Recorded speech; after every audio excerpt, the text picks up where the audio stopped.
told that the engine compartment caught fire but was extinguished by bystanders. What do you say? Yeah. Thank you, Jesus.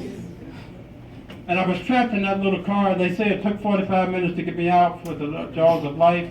And with all my injuries, how those emergency people kept me alive is a miracle.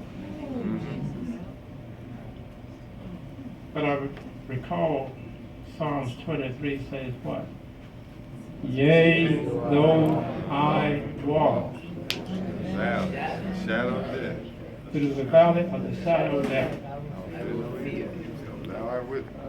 I will fear no evil, for thou art with me. Thy rod and thy staff, they comfort me. You see, if you check it, those of theologians in here, I think we got a couple of them in here. I know the pastor is one, and Elder Wilson is one. But you notice that the rod and the staff. Now the staff was sort of like a weapon. You didn't want to, you want to beat off the wolf with the staff. And then they have one with the hook on it to pull you back in. But they're both, they're instrumental. I'm going to tell you about that now.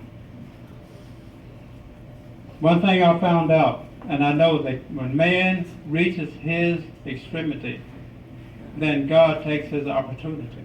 Amen. Thank you, Jesus. The personnel in the trauma at the Huntsville Hospital had their hands full. I was told that I was at the point of death. And they induced a coma and insisted my breathing artificially for a couple of days. And all that time, she was there. I didn't know, but she was there too. You were there too, right? Yeah.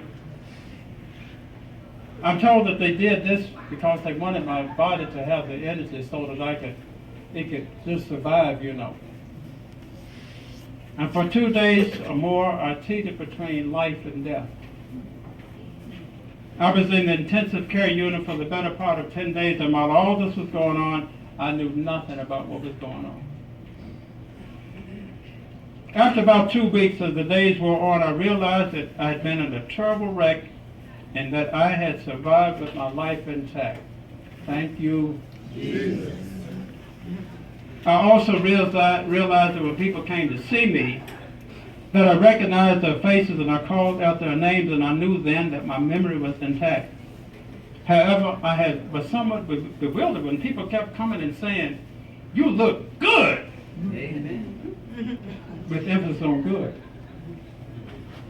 Now, up in almost 3 months, nobody gave me a mirror. I couldn't get a mirror nowhere. I don't know why. And I wondered, if I look so good now, how did I look before?